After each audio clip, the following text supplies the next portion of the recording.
बोल अनंत दास जी काठियावाड़ जी महाराज की जय। श्री स्वामी अनंत दास जी काठियावाड़ जी महाराज की जय। स्वामी शाন্ত দাস কাঠিয়াবাড় মহারাজের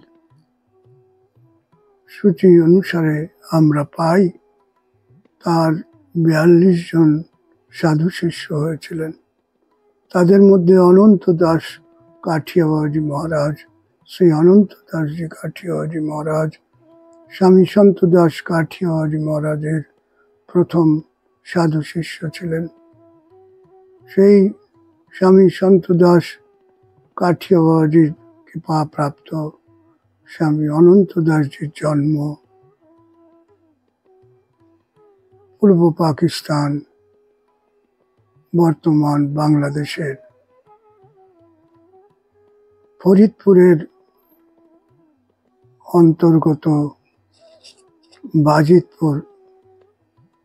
বাজিতপুরে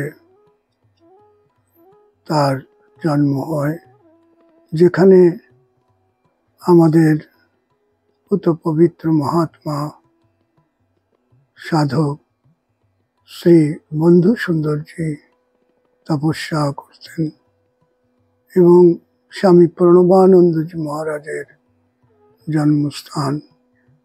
সেখানে জন্ম হয় অখিল চন্দ্রের। অখিল চন্দ্র যখন জন্মগ্রহণ করেন সেই সময়টি বাংলার ১৩০৬ থেকে ৭-এর মধ্যে সবাই অনুমান করেন। সন্ত দাস কাঠিয়াবাড়ির এই সাধু শিষ্য শ্রী অনন্ত দাসজি, তিনি অত্যন্ত তার স্নেহের এবং সেবক মাত্র ছিলেন না। তিনি যে জন্মগ্রহণ করেছিলেন সেই সময়টি অগ্রহায়ণ মাসের শুক্লা অষ্টমীর তিথিতে। শুক্লা অষ্টমী তিথিতে তিনি জন্মগ্রহণ করেছিলেন। পিতৃমাতৃহীন হয়ে যাওয়ার পরেও তিনি তার পিতামহীর স্নেহে মানুষ হন এবং সন্ত দাস কাঠিয়াবাড়ির স্নেহে তিনি বড় হন। তিনি শরীর সুগঠিত শরীর এবং সঙ্গীতেও তিনি খুব ভালো ছিলেন। তিনি সেই সব দিকে বেশি থাকাতে তার সেই সময়কার স্কুলের পড়াশোনা কম হলেও তিনি সব কিছু সুন্দর করে গুরুদেবের সেবার কাজে থাকতে পারতেন। গুরুদেবের সমস্ত কাজ সেই সময় অনন্ত দাসজি কাঠিয়াবাড় মহারাজ দেখতেন। আমরা তার জীবনীতে দেখতে পাই যে তিনি কর্মনিষ্ঠ ছিলেন এবং তিনি খুবই সচ্চরিত্র এবং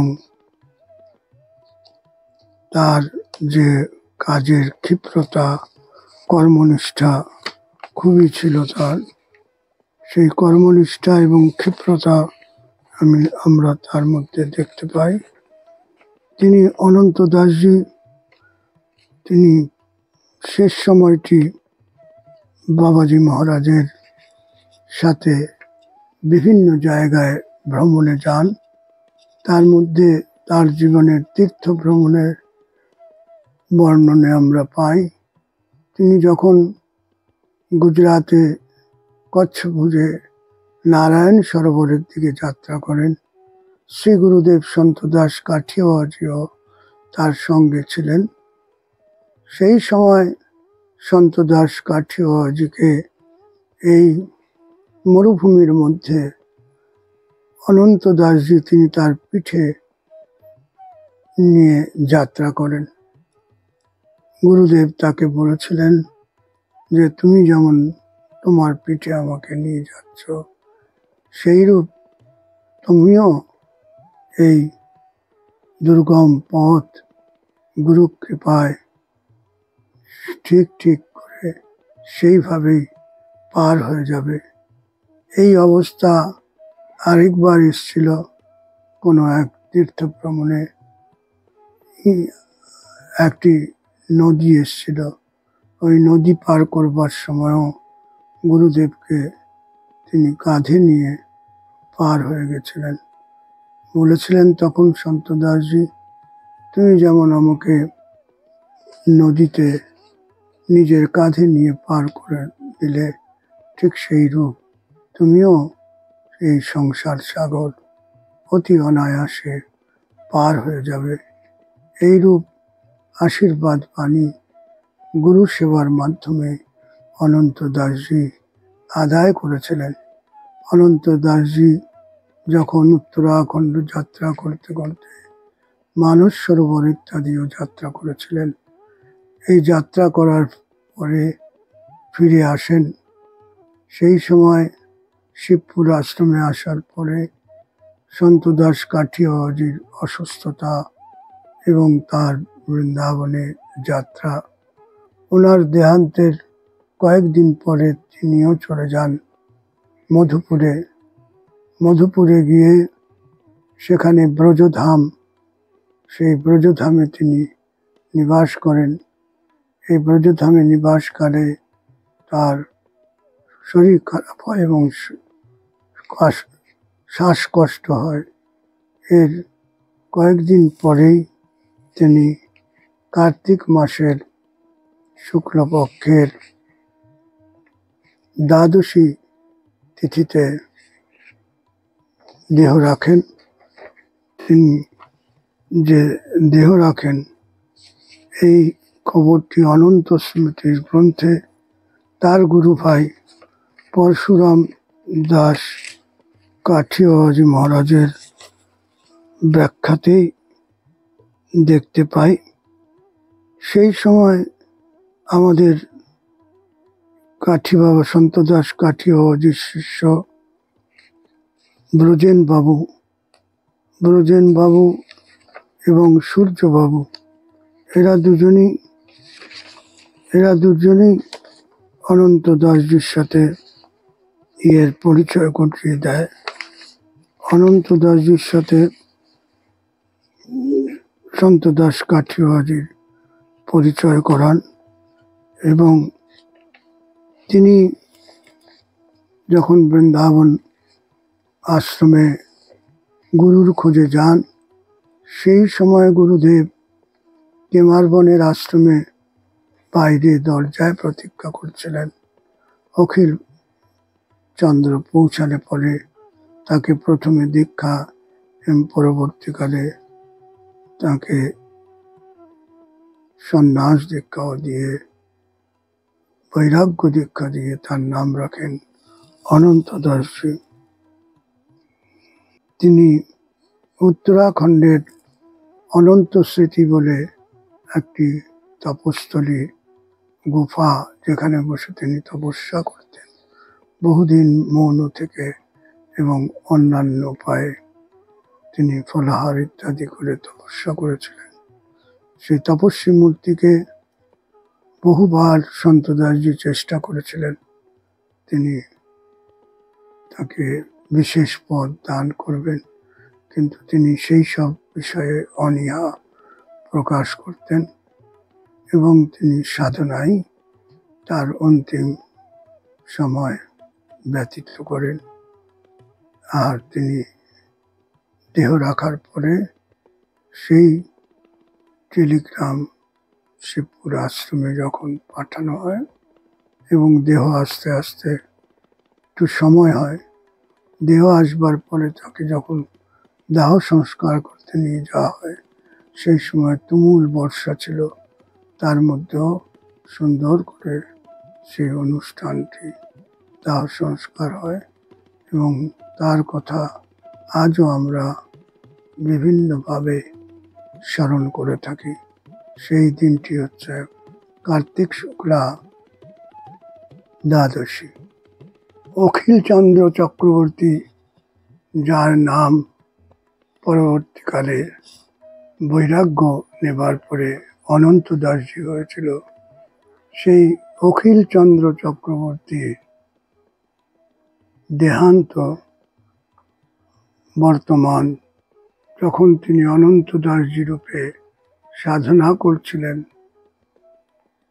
ব্রজধামে মধুপুরে 1352 সনে পহলা কার্তিক শুক্লা দ্বাদশী তিথিতে হয়েছিল। তার ভক্ত কালীপ্রসন্ন বাবুর স্মৃতিচারণে পাই, হাজরা বাবুর স্মৃতিচারণেও আমরা দেখতে পাই স্বামী সন্তদাস কাঠি বাবাজির পরম বৈরাগ্যবান এবং সাধননিষ্ঠ সাধক অনন্ত দাসজি সবার স্মৃতিচারণে আজও বিরাজ করছেন। অনন্ত দাসজি ভক্তবৃন্দকে যখন তিনি ব্রজধামে ছিলেন মধুপুরে, সে সময় কয়েকজন ভক্তের সাথে তার পরিচিতি ঘটে। আর ভক্তবৃন্দ সবাই, সাধু সন্তেরাও তাকে খুব ভালোবাসতেন। সেই দিন মোরার এই দেহ ছাড়ার 3-4 দিন আগে একজন ভক্ত এসে বললেন, আমি বিপত্নী, আমার কেউ নেই, যে আমার ইচ্ছা একটু বেগুনের ডালনা খাই। বলে, চিন্তা করছো কেন, আমি বানিয়ে দেবো। বলে, না না, আপনি অসুস্থ, আপনি নিজের ব্যবস্থায় নিজে করতে পারছেন না। বলে, না না, এই অবস্থায় আমি অবশ্যই তোমাকে ডালনা বানিয়ে দিতে পারবো। উনি এত সুন্দর ডালনা বানালেন এবং সবাই তৃপ্তির সহিত প্রসাদ পেলেন। তিনি এই জ্বরের কষ্ট, অন্যান্য কষ্ট নিয়েও নিজের কোনো রকম ব্যথা প্রকাশ করতেন না। অনন্ত দাসজি এইভাবে উদার মনে সবার সেবা করতেন, সবার পাশে থাকতেন। এক সাধুগুরু ভাই ছিলেন, তার জন্য হসপিটালে রামকৃষ্ণ মিশনে নিয়ে গেছিলেন। সবাই তার কাছ থেকে সরে গেছে, কিন্তু সে দাঁড়িয়ে আছে। যখন তিনি মলত্যাগ করছিলেন, সেই মলত্যাগ দুরবস্থা বলে মনে করছিলেন সবাই, কিন্তু তিনি ত্যাগ করেননি, তাকে ধরেই ছিলেন। এইরূপ নানা রকম সাধু সন্ত গুরু ভাই বোন সবাইকে তিনি এত প্রীতির চোখে দেখতেন, তারাও সবাই তাকে খুব ভালোবাসতেন। সেই যে সবার আদরের দুলাল, সবার আদরের সাধু বাবা শ্রী অনন্ত দাসজি কাঠি বাবাজি মহারাজ যথা নিয়মে তিনি কার্তিক মাসের শুক্লপক্ষের দ্বাদশীতে এই ইহলোক যাত্রা করেন, যার স্মৃতিচারণ আজও প্রাসঙ্গিক মনে করে সকলের কল্যাণে তার সাধন নিষ্ঠা এবং তার ভজনশীলতা, গুরু ভক্তি সবাইকে অনুপ্রাণিত করুক।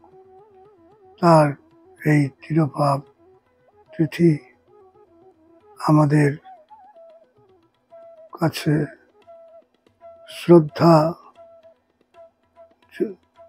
শ্রদ্ধা নিবেদন করার একটি অপূর্ব সুযোগ, যেখানে আমরা সকল ভক্তবৃন্দ তাকে শ্রদ্ধা নিবেদন করছি এবং তার চরণে, তার স্মৃতিপথে, তার সাধন পথে সবাই এগিয়ে যাক, এই বলেই অনন্ত দাসজিকে আমার আন্তরিক দণ্ডবোধ জানাই। बोल अनंत दास जी काठियावाड़ महाराज की जय। बोल वृंदावन बिहारी लाल की जय।